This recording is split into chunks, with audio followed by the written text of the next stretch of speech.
Hello friends, आज अपन chemical kinetics chapters चालू करेंगे। ये जेई और नीट के हिसाब से काफ़ी इम्पोर्टेंट चैप्टर है। इसमें से जनरली क्वेश्चंस आते हैं, न्यूमेरिकल्स आते हैं, जनरली देखे गए हैं जेई नीट के एग्ज़ाम में। तो इस चैप्टर को चालू करते हैं। इस चैप्टर में अपन जो देखेंगे वो क्या देखेंगे कि कैसे कोई रिएक्टेंट प्रोडक्ट बनाता है, कैसे कोई रिएक्टेंट प्रोडक्ट बनाता है और किस रेट से प्रोडक्ट बनाता है। मेन फोकस अपना रेट पे रहेगा, रेट ऑफ रिएक्शन पे। कैसे कोई रिएक्टेंट प्रोडक्ट में कन्वर्ट होता है और किस रेट से कन्वर्ट होता है, ये किस रेट से रिएक्टेंट टूट रहा है या डिसअपियर हो रहा है, या किस रेट से आपका प्रोडक्ट फॉर्म हो रहा है, किस रेट से आपका प्रोडक्ट बन रहा है, वो चीज़ें अपन देखेंगे। तो केमिकल काइनेटिक चैप्टर का नाम से भी आपको दिख रहा होगा, केमिकल्स जैसे रिएक्टेंट है वो किस रेट से टूट रहे हैं या किस रेट से आपका प्रोडक्ट बना रहे हैं। वो काइनेटिक्स जो स्पीड से रिलेटेड बात होती है, रेट से रिलेटेड बात होती है। तो जनरली अपन इस चैप्टर में जो देखेंगे वो क्या देखेंगे, रेट ऑफ रिएक्शन की मेनली अपनी बात होगी। इसमें main focus rate of reaction पे रहेगा कि किस रेट से रिएक्शन चल रही है। और भी चीज़ें हैं जो अपन देखेंगे इस चैप्टर में, ठीक है। और भी चीज़ें हैं जो अपन इस चैप्टर में देखेंगे, ठीक है। तो क्या क्या चीज़ें हैं उसको ज़रा देखते हैं, ठीक है। तो स्टार्ट करते हैं अपन, चैप्टर स्टार्ट करते हैं। In this chapter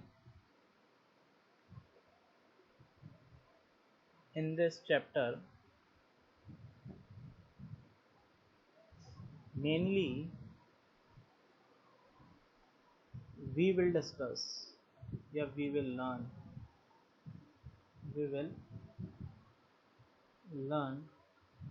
about,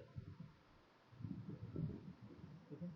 in this chapter in this chapter we will in this chapter mainly we will learn about कुछ चीज़ें हैं जिनके ऊपर अपना ज़्यादा फोकस रहेगा, जैसे rate of reaction, rate of chemical reaction. जो केमिकल रिएक्शंस है वो किस रेट से चल रही है, इसके ऊपर अपना ज़्यादा फोकस रहने वाला है, ठीक है। नेक्स्ट, फैक्टर अफेक्टिंग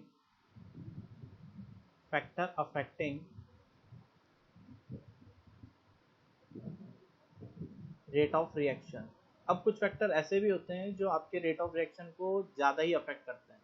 अफेक्ट मतलब ऐसा है कि कोई फैक्टर ऐसा हो सकता है जैसे टेम्परेचर, कंसंट्रेशन, कैटलिस्ट, वॉल्यूम। कुछ फैक्टर ऐसे हो सकते हैं जो रेट ऑफ रिएक्शन को इंक्रीज भी कर सकते हैं तो डिक्रीज भी कर सकते हैं। कुछ फैक्टर ऐसे हैं, तो वो फैक्टर को भी अपने को देखना पड़ेगा, ठीक है। रेट लॉ ये अपन आगे देखेंगे, चैप्टर जब चालू होगा कि रेट लॉ लिखते कैसे हैं, ठीक है। एक्सप्रेशन इसका लिखा कैसे जाता है। रिएक्शन मैकेनिज्म, देखिए कभी भी कोई रिएक्शन जब चलती है तो उसके पीछे कोई ना कोई मैकेनिज्म तो होगा उसका, ठीक है। तो अपने को उस मैकेनिज्म के बारे में भी बात करनी पड़ेगी, ठीक है।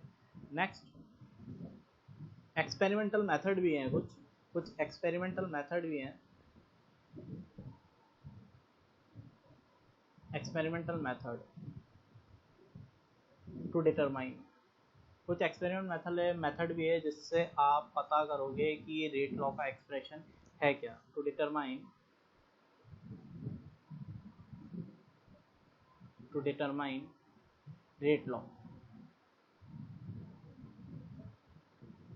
रेट लॉ एक्सप्रेशन, ठीक है। अब ऐसा है, इस चैप्टर में आपके कोलिजन थ्योरी भी आने वाली है आगे, वो मैकेनिज्म में आ जाएगा कहीं ना कहीं पे कि कोलिजन थ्योरी क्या है। बाकी चीज़ें और भी हैं अंदर, वो और आ जाएंगी, ठीक है। अब चैप्टर चालू करते हैं, कुछ थोड़ा बेसिक से थोड़ा रिएक्शंस के टाइप समझते हैं कि कैसी कैसी रिएक्शंस होती हैं, किस टाइप की रिएक्शंस हैं जो अपने को इसमें देखनी है। तो थोड़ा बेसिक सा देख लेते हैं, टाइप्स ऑफ रिएक्शंस, ठीक है।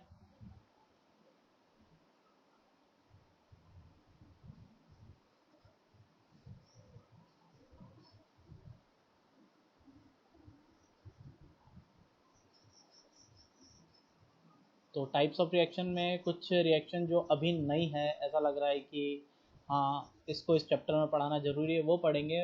बट ऐसा नहीं कि सारी पुरानी वाली जो अपन पढ़ चुके हैं जैसे रिवर्सिबल, इरिवर्सिबल, ये वाली टाइप की अपन नहीं देखेंगे, ठीक है। ये कहीं ना कहीं केमिकल इक्विलिब्रियम में उसमें ज़्यादा अच्छे से एक्सप्लेन कर दी गई होगी, ठीक है। तो वहाँ ज़रूर देखेंगे, ठीक है? तो अभी जो है वो चालू करते हैं अपन, types of reaction. Types of reaction, ठीक है। तो जनरली जो बेसिस है, किस बेस पे टाइप्स ऑफ रिएक्शन को आप क्लासीफाई कर रहे हो, उसको ज़रा देखते हैं। ठीक है, तो पहला है यहाँ पे on the basis of rate. Rate के बेसिस पे आप क्लासिफाई कर रहे हो कि रिएक्शन कितने टाइप की है। तो 3 टाइप की रिएक्शंस होती हैं। ठीक है, पहली होती है आपकी very fast reactions. Very fast, आपको नाम से ही पता लग रहा है, वो रिएक्शन तो बहुत जल्दी चल जाए, बहुत ही ज़्यादा स्पीड से चलती है, उसे बोला जाता है वेरी फास्ट रिएक्शन, जो सेकंड्स में ही खत्म हो जाती है, फ्रैक्शन ऑफ सेकंड्स में ही खत्म हो जाती है, ऐसा बोला जाए। ठीक है, second very slow. Very slow मतलब कुछ ज़्यादा ही स्लो रिएक्शंस होती है। ठीक है, ठीक है, जो काफ़ी ज़्यादा टाइम कंज्यूम कर लेती है, फिर जाके रिएक्शन कंप्लीट होती है, ऐसा कुछ है। ठीक है, देन थर्ड वन है आपकी मॉडरेट। मॉडरेट वो रिएक्शंस होती हैं जो फास्ट रिएक्शन और स्लो रिएक्शन के बीच में कहीं पे लाई करती है। ठीक है, मतलब ना ही रिएक्शन ज़्यादा टाइम लेती है, ना ही बहुत कम टाइम लेती है। ठीक है, तो वो इन दोनों के बीच की कंडीशंस होती है, तो उसे बोला जाता है मॉडरेट रिएक्शन। Moderate reaction. ठीक है, तो ऐसा करते हैं, अपन एक एक रिएक्शंस को थोड़ा अच्छे से समझ लेते हैं, कौन कौन सी रिएक्शन कैसी है, उस टाइप की रिएक्शंस को थोड़ा सा अच्छा सा समझ लेते हैं। तो पहला ले रहा हूँ मैं यहाँ पे फास्ट रिएक्शन। ठीक है, पहली वाली ले रहा हूँ मैं very fast reaction. Very fast reaction. ठीक है, फास्ट रिएक्शन कौन सी होती है? जो काफ़ी हाई स्पीड से चले। ठीक है, जिसकी रेट काफ़ी तेज होती है, जो फ्रैक्शंस ऑफ सेकंड्स में ही रिएक्शन कंप्लीट कर दे। ठीक है, तो यहाँ पे ज़रा देख लेते हैं। It takes fractions fraction fraction of seconds to completion. Complete होने के लिए फ्रैक्शन ऑफ सेकंड्स ही लेती है, मतलब 1 सेकंड से भी कम टाइम, मतलब काफ़ी 10⁻⁻14 टू 10⁻⁻16 ऐसा टाइम रहता है कुछ, fraction of seconds to completion. ठीक है, एग्जाम्पल जरा देखते हैं इसके। एसिड बेस की रिएक्शन जनरली इसी कैटेगरी में आती है। एसिड बेस क्यों? एसिड बेस काफ़ी फास्ट रिएक्शंस होती है, काफ़ी जल्दी चल जाती है। ठीक है, आप सोच रहे हो कि रिएक्शन चालू होगी, ठीक है, चालू होने से पहले ही ख़त्म हो जाती है, ऐसा बोल सकते हो आप, इतनी जल्दी रिएक्शन चलती है ये। HCl plus NaOH, strong acid है, स्ट्रॉन्ग बेस है, तो क्या बनेगा आपका NaCl plus neutralization reaction water. Next इसी का एक और एग्जांपल देखें। जनरली जो पीपीटी वाली कंडीशंस भी होती है, जहाँ पे पीपीटी फॉर्मेशन होता है, वो भी फास्ट रिएक्शंस में आती है, पीपीटी भी काफ़ी जल्दी बन जाती है। जैसे AgNO3 की रिएक्शन सॉल्ट है ना, AgNO3 सॉल्ट, NaCl, दोनों सॉल्ट की अगर रिएक्शन करा दी जाए तो क्या बनेगा आपका AgCl। सुनना, AgCl पीपीटी होती है, AgX ही पीपीटी होती है, AgCl, AgBr, AgI सारी पीपीटी होती है, AgX पीपीटी होती है। ठीक है, देन यहाँ पे आपका क्या बनेगा NaNO3।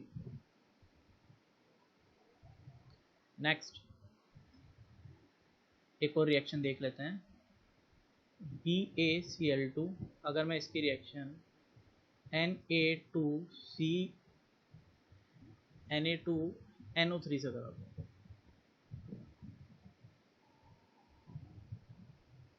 इसकी रिएक्शन किससे करा रहा हूँ मैं? Na2, इसकी रिएक्शन किससे कराता हूँ? Na2SO4 से कराता हूँ, सॉरी, Na2SO4 से करा देता हूँ। अगर मैं इसकी रिएक्शन ऐसे कराता हूँ तो आपके क्या बने, क्या आएगा, BaSO4 प्लस 2NaCl, ये बन के आएगा, जो कि सारी की सारी क्या है आपकी फास्ट रिएक्शन के एग्जांपल हैं। ये फ्रैक्शंस ऑफ सेकंड्स, मतलब 1 सेकंड से भी कम टाइम्स में रिएक्शन कंप्लीट हो जाती है, इतनी फास्ट रिएक्शंस है ये सारी। ठीक है, अब जरा सेकंड रिएक्शन को समझते हैं। सेकंड रिएक्शन के लिए, ठीक है, सेकंड रिएक्शन के लिए पहला हो चुका है, सेकंड रिएक्शन के लिए ये वाला सेक्शन रब कर देता हूँ मैं।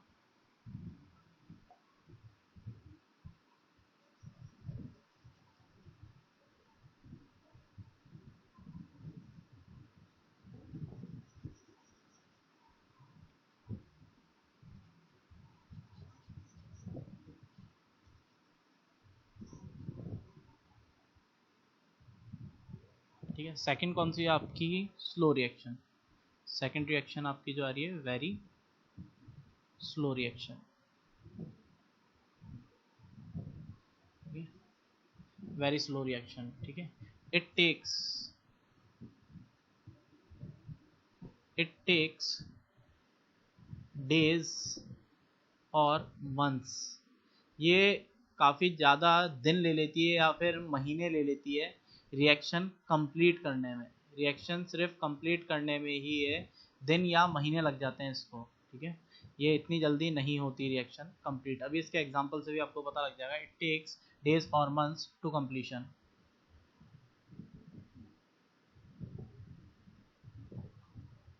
ठीक है।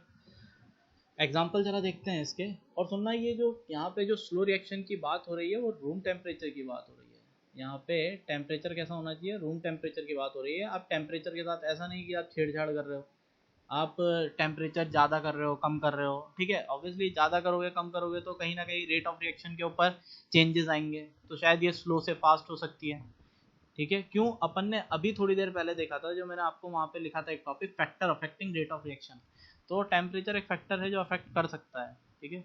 तो यहाँ पर मैं रूम टेम्परेचर की बात कर रहा हूँ। तो रूम टेम्परेचर में कुछ रिएक्शंस ऐसी हैं, रूम टेम्परेचर की बात कर रहे हैं, तो वो उस टेम्परेचर पे काफ़ी स्लो रिएक्शंस है। जैसे बात करें अपन वाटर का फॉर्मेशन, पानी जो बनता है वो ऐसा नहीं कि मतलब बहुत जल्दी फॉर्म हो चुका होता है। रूम टेम्परेचर अगर बात करें तो वाटर इतनी जल्दी फॉर्म नहीं होता है। तो यहाँ पे 2 moles of H2 gas plus O2 gas, अगर इसको मैं मर्ज करूँगा, ये रूम टेम्परेचर की बात हो रही है, टेम्परेचर याद रखना रूम टेम्परेचर है, तो वाटर बनने में टाइम लगेगा, काफ़ी स्लो रिएक्शन आएगी, ठीक है। वाटर बनने में टाइम लगेगा, काफ़ी स्लो रिएक्शन आएगी। नेक्स्ट देखा जाए तो रस्टिंग भी इसी का एग्जांपल है।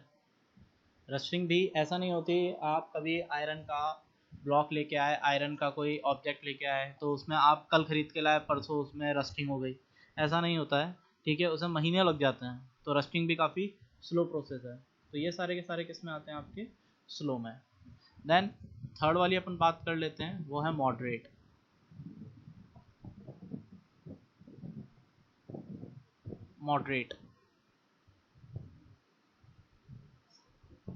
मॉडरेट रिएक्शन, ठीक है। मॉडरेट रिएक्शन क्या होती है, वो रिएक्शंस होती है जो आपको कंप्लीशन के लिए मिनट्स या आवर टाइम्स लेती है। मतलब वो कुछ मिनट्स में कंप्लीट हो जाएगी या कुछ घंटों में कंप्लीट हो जाएगी। जैसे यहाँ पे बात कर लेते हैं, इट टेक्स मिनट और आवर्स टू कंप्लीशन,